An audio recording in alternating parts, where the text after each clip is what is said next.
చేతిలో అత్యంత దారుణ హత్యకు గురైన వాళ్లలో నక్సల్ బెల్లి లలిత ఒకరు. తమ అక్క మృతితో కుటుంబం పెద్ద దిక్కునే కోల్పోయిందన్నారు బెల్లి లలిత చెల్లెలు కవిత. తమ అక్కతో పాటు కుటుంబంలో నలుగురిని నయీం ముఠా చంపినా పోలీసులు పట్టించుకోలేదని ఆవేదన వ్యక్తం చేశారు. ఈ హత్యల్లో రాజకీయ నాయకుల ప్రమేయం ఉందని కూడా ఆరోపిస్తున్నారు కవిత. తమ ప్రాణాలకి ముప్పు ఉండడంతో ఫలానా అని తెలియకుండా బ్రతుకుతున్నామన్నారు. కలుపు మొక్కల్లాంటి నయీం అనుచరుల్ని ఏరివేయాలని డిమాండ్ చేశారు కవిత.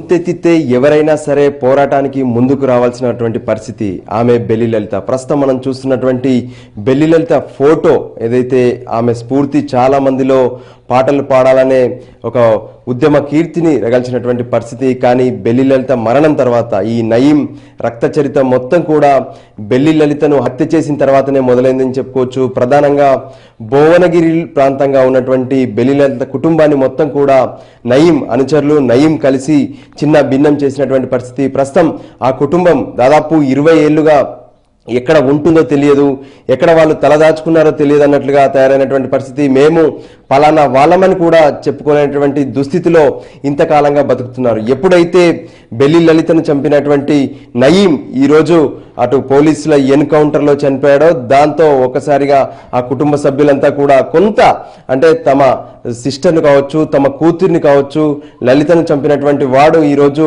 చనిపోయాడనే ఆనందంతో కొంత వాళ్ళు కనిపిస్తున్నటువంటి పరిస్థితి. అయితే ఇంతకాలంగా కూడా వాళ్ళు కొంత సమాజానికి దూరంగా తాము పలానా లలితకు సంబంధించినటువంటి చుట్టాలమని కూడా చెప్పుకున్నటువంటి దుస్థితి కనిపించింది. ప్రస్తుతం మనతో మాట్లాడేందుకు అసలు అప్పుడు ఏం జరిగింది, బెల్లి లలిత మరణం ఎలా జరిగింది, ఇప్పుడు ఉన్నటువంటి పరిస్థితులు ఏంటి, మనతో మాట్లాడేందుకు వాళ్ళ సిస్టర్ ఉన్నారు, బెల్లి లలితకు సంబంధించినటువంటి సిస్టర్ ఉన్నారు. ఆమెను అడిగి తెలుసుకుందాం. చెప్పండి అమ్మా, చూస్తున్నారు నయీంను పోలీసులు చంపేశారు, ఏమనిపిస్తుంది మీకు? మాకైతే చాలా హ్యాపీగా ఉందండి. ఇప్పటిదాకా మేము ఎంత చేసినామో మాకే తెలియదు, కాకపోతే ఇప్పుడు మాకు చాలా హ్యాపీగా ఉంది. ఏం జరిగింది అప్పుడు 97లో?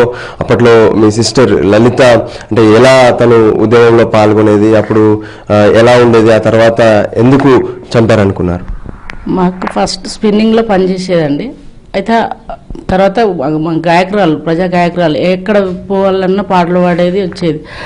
ఆ పాటలు పాడడం వల్ల మరి ఎవరు చేయించారో తెలియదు, కాకపోతే నయీం ముఠా మాత్రం చనిపించింది. అంటే అప్పటికి ఎలా ఉండేది మీ కుటుంబంలో సభ్యులంతా కూడా? ఇంకా లలితతో పాటు మిగతా వాళ్ళని కూడా అదే ముఠా పొట్టన పెట్టుకుందండి అని చెప్తారు. ఎవరెవరు ముఠా ద్వారా చనిపోయినటువంటి పరిస్థితి? అక్క ఫస్ట్ చనిపోయింది, తర్వాత కరుణాకర్ మా మరిది, తర్వాత మా బావ రాములు, తమ్ముడు మల్లేష్, సిద్ధులు, 5 చనిపోయిండ్రు. ఇప్పుడు అంతా మీ ఫ్యామిలీ కుటుంబం అంతా కూడా ఎలా ఉంది? వాస్తవానికి అప్పటి నుంచి ఆ ఉద్యోగంలో పనిచేసిన వాళ్ళంతా కూడా కొంత సెటిల్ అయినటువంటి పరిస్థితి, కానీ ఇప్పటికీ మీ కుటుంబము ఎక్కడ ఉంటుందో తెలియదు, ఎలా ఉంటున్నారని తెలియదు. మీ పెద్దలు కావచ్చు, మీ కుటుంబ సభ్యులంతా కూడా చిన్న భిన్నం అయిపోయినటువంటి పరిస్థితి. ఎలా ఉన్నారు? అన్నీ ఇక్కడ ఉన్నాను, అందరు ఎక్కడున్న సంగతి కూడా నాకు తెలియదు. మా ఇంటి పెద్ద దిక్కే మా అక్క ఉండేది, మా అక్క లేకసరికి ఎవరు ఎక్కడ పోయారో మాకు ఇంతవరకు తెలియదు. మా అన్నయ్య ఎక్కడ ఉండదో తెలియదు, మా అన్నయ్య పిల్లలు, మా అక్క పిల్లలు, మా చెల్లె పిల్లలు అందరు ఏమయ్యారు కూడా తెలియదు ఇంతవరకు. అంత కోల్పోయారు. మా పిల్లలు అందరు అనాథలు అయిపోయారు, మా అక్క పిల్లలు, మా చెల్లె పిల్లలు అందరు అనాథలు అయిపోయారు. అప్పటికే బెల్లెలకి సంబంధించి కుటుంబ సభ్యులు ఉండే వల్ల ఏంటి పెళ్లి కానీ లేదంటే పిల్లలు వీళ్ళు ఎవరైనా ఉన్నారా? పిల్లలు ఉన్నారు, 2 పిల్లలు, అక్కకి చెల్లెకి ఒక కొడుకు, అక్కకు ఒక కొడుకు ఉన్నారు. వాళ్ళు ఎక్కడున్న సంగతి కూడా ఇంతవరకు తెలియదు. ఇద్దరు అక్కలు కూడా పాటలు పాడే వల్ల ఎలా లేదండి, ఇంట్లోనే హౌస్ వైఫ్ గానే ఉండేది. ఒక్కొక్క మాత్రమే పాటలు పాడేది, అందరూ హౌస్ వైఫే. కానీ కాకపోతే మా కరుణాకర్ వాళ్ళు బయట తిరిగేది అంతే. అక్కని దృష్టిలో పెట్టుకుని వాళ్ళని కూడా చంపిండు. కరుణాకర్ నడి రోడ్డు మీదనే చంపేస్తారు అంటే ఏం జరిగింది అసలు? నడి రోడ్డు మీద చంపారు అంటారు, ఎక్కడ చంపారు ఏంటి? భువనగిరిలో జగదాపూర్ రోడ్లో నడి రోడ్లో మధ్యాహ్నం నరికి చంపిండు. మిగతా ఇంకో బావని కూడా చంపేశారన్నారు, ఆయన ఎక్కడ జరిగింది? బావని ఇంకిద్దరిని చౌటుప్పల్ నారాయణపురం ఉంది కదా, అక్కడ నమ్మించి తీసుకుపోయి ముక్కలు ముక్కలు చేసి ఆడ పడేసి వెళ్ళిపోయారు ముగ్గురు. అంటే బెల్లి లలితను చంపినప్పుడు కూడా దాదాపు 18 పార్ట్స్ చేసినటువంటి పరిస్థితి. అసలు ఎన్ని రోజులు పట్టింది? అప్పుడు ఎట్లా జరిగింది అసలు, ఏమనిపించింది? ఫస్ట్ అసలు మా అక్కయ్య వాళ్ళ పెద్ద అక్కయ్య వాళ్ళ కూతురు మ్యాచ్డే అయిందండి. ఆడికి వస్తుందేమో అని మేము చూస్తున్నాము, అంతవరకు కూడా రాలేదు. ఎందుకు రాలేదని మేము అంతా చెక్ చేస్తుంటే తర్వాత హాస్పిటల్ కాడికి ముక్కలు వచ్చినాయని చెప్పారు, ఒక ముక్క వచ్చిందని చెప్పి. అయితే అదైతే మా అక్కది కాదు, మా అక్కని ఎందుకు చేస్తారు అట్లా అనుకొని మేము అంత దోలాడినాము. దర్గాబాయిలో కొన్ని ముక్కలు, అక్కడ బొమ్మాయి పెళ్లిలో కొన్ని ముక్కలు, అక్కడ కొన్ని ముక్కలు, 18 ముక్కలు చేసి వేసిరండి. ఎన్ని రోజులకు అవి గుర్తించారా? తర్వాత పోలీసులు ఈ విషయంలో ఏమైనా న్యాయం చేసే ప్రయత్నం చేశారా? పోలీసు విషయం అయితే ఏం మాకు న్యాయం చేయలేదండి. కాకపోతే ఆయనకు సపోర్ట్గా ఉన్నారు, నయంగా సపోర్ట్గా ఉండి చేసారు, కానీ మాకు ఎలాంటి సాయం అయితే చేయలేదు. మా అక్క అని చెప్పినా కూడా మీ అక్క లేదు, మీ అక్క అజ్ఞాతవాసంకి వెళ్ళిపోయింది, ఎటో వెళ్ళిపోయింది, ఏదో బూతుగా మాట్లాడారు. అసలు అప్పుడున్న గవర్నమెంట్ మాత్రం మాకు ఎలాంటి హెల్ప్ చేయలేదండి. చెప్పిన మా అక్కనే అన్నా కూడా మీ అక్క కాదు, మీ అక్క కాదని చెప్పారు. అయితే మా అక్కకి పుట్టుమచ్చలు ఉన్నాయి ఇక్కడ అన్ని పేర్లు, మా పెద్దక్కయ్య వాళ్ళే కొట్టి అవి చూసి మేము గుర్తుపట్టినాం మా అక్క అని. అప్పటిదాకా మా అక్క కాదు, మీ అక్క ఎటో వెళ్ళిపోయింది అని మాట్లాడి. మీరు కూడా ఇక్కడ పెట్టుకున్నటువంటి ఇది అంటే అక్కకు గుర్తుగానే బి లలిత అనింది. తన అక్క జ్ఞాపకాన్ని చేయిపోయిన చూడొచ్చు.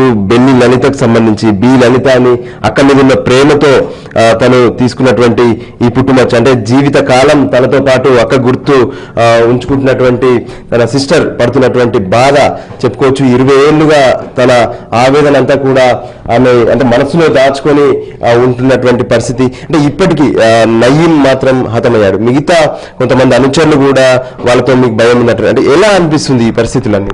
ఈయన ఒక్కడు పోయినా సంతోషం పడాల్సిన లేదు, కానీ ఇంకా ఉన్నారు కదా అనుచరులు, వాళ్ళ సంబంధించిన అనుచరులు ఉన్నారు. వాళ్ళు కూడా అసలు నయీం అనే పేరు చెప్పకుండా ఎవ్వరు లేకుంటుంటే మాకు సంతోషం అండి. మేము నయీం వాళ్ళ ముఠాన్ని ఇంకా ఉండొద్దు ఇక అసలు.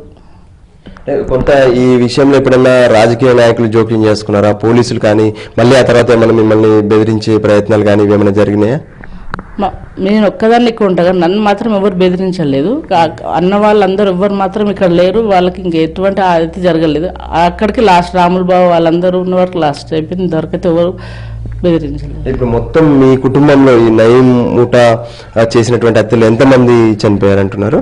5 చనిపోయింది. ఇప్పుడు ఈ 5 కుటుంబాలు కూడా గందరగోళంగానే ఉన్నాయా? వాళ్ళ పరిస్థితి ఎలా ఉంది? అసలు అది మరి ఘోరంగా ఉన్నాయండి. 5 కుటుంబాలు, 5 కుటుంబాలతో సహా మేము మా ఇంకా 4 అక్క చెల్లెలు, 5 మొత్తం మా అక్కతోటి 4 కుటుంబాలు కూడా అట్లనే ఉన్నాయి. బయటికి వెళ్ళి మనం మాట్లాడదామన్నా బెల్లి లలిత వాళ్ళ చెల్లెలు అక్కలను మాట్లాడాలన్నా మాకు భయం ఉండేది. ఇప్పటి వరకు అయితే సంతోషమే ఉంది. అంటే ఇంకా దీనికి సంబంధించి ఏం కావాలని కోరుకుంటారు ఈ విషయంలో? అంటే మీ కుటుంబం మాత్రం మొత్తం కూడా ఆగమైపోయింది కదా. మేమైతే ఇంకా వాళ్ళు ఉండొద్దు, ఇంకా అనుచరులు ఇంకా ఉండొద్దు అనుకుంటున్నాము. కాకపోతే మా అక్క పిల్లలకి, మా మరిది పిల్లలకి ఏమైనా హెల్ప్ చేయాలని కోరుకుంటున్నాము అండి. అంటే ఇప్పుడు భువనగిరి ప్రస్థానం ఉండేది మీది, భువనగిరిలో మీ ఇల్లు ఉండేది, కానీ ఇప్పుడు అసలు ఇక భువనగిరిలో అంటే మీ వాళ్ళెవరు కూడా ఇక చెప్పుకోవడానికి కానీ అసలు భువనగిరిలో ఉంటున్నట్లు కానీ లేనటువంటి పరిస్థితి. ఏమనిపిస్తుంది? సొంత ఇల్లును అవన్నీ వదిలేసుకున్నారు. ఎంత ఇట్లాంటి గతి ఎవరికి మన ఆయనకు కూడా రావద్దు, పగవాడికి కూడా ఇట్లాంటి గతి రావద్దని మేము అనుకుంటున్నామండి. కాకపోతే మా పిల్లలు ఆగమయ్యారనే బాధ, మాకు సొంత ఇల్లు ఇచ్చిపెట్టుకొని మా అన్నయ్య వాళ్ళు, మా అమ్మ వాళ్ళందరూ ఎటు వెళ్ళిపోయారో కూడా తెలియదు. దానికి మాత్రం మేము చాలా బాధపడుతున్నామండి. ఏదైతే ఉద్యమంలో ముందున్నటువంటి బెల్లి లలితను చంపడమే కాదు, ఆమెకు సంబంధించినటువంటి కుటుంబ సభ్యుల్లో కూడా ఎవరైతే సపోర్ట్ గా ఉన్నారో దాదాపు 5 మందిని కూడా పొట్టన పెట్టుకుంది నయీం ముఠా. అయితే ఆ తర్వాత ఫ్యామిలీలో ఉన్నటువంటి వాళ్ళు ఎవరు కూడా మేము ఫలానా కుటుంబానికి సంబంధించినటువంటి వాళ్ళం కానీ లలితకు చెందిన వాళ్ళమని కానీ ఎవరు చెప్పుకోలేకపోయారు. దాంతో కుటుంబం మొత్తం కూడా ఎక్కడ ఉంటుంది ఏంది అనేది తల దాచుకున్నటువంటి పరిస్థితి, ఏదో ఎక్కడికక్కడ వాళ్ళు సెటిల్ అయిపోయినటువంటి పరిస్థితి. కానీ నయీం చనిపోవడంతో కొంత వాళ్ళు చెప్తున్నారు, నిజంగా ఆ రోజు తన అక్కను ఏదైతే చంపేశారో ఆయన ఏదో చనిపోవడం కొంత సంతోషంగా ఉన్నప్పటికీ వాళ్ళ అనుచరులను కూడా ఖచ్చితంగా ఏరి పారేయాల్సినటువంటి అవసరం ఉంది. ఆ రోజు పోలీసుల దగ్గరికి మేము వెళ్తే మాపై అంటే మరోలా మాట్లాడారు, కానీ న్యాయం చేసే విధంగా ఎవరు మాట్లాడలేదని చెప్పి కుటుంబ సభ్యులు చెప్తున్నారు. కెమెరా పర్సన్ సురేష్తో రాజు, NTV.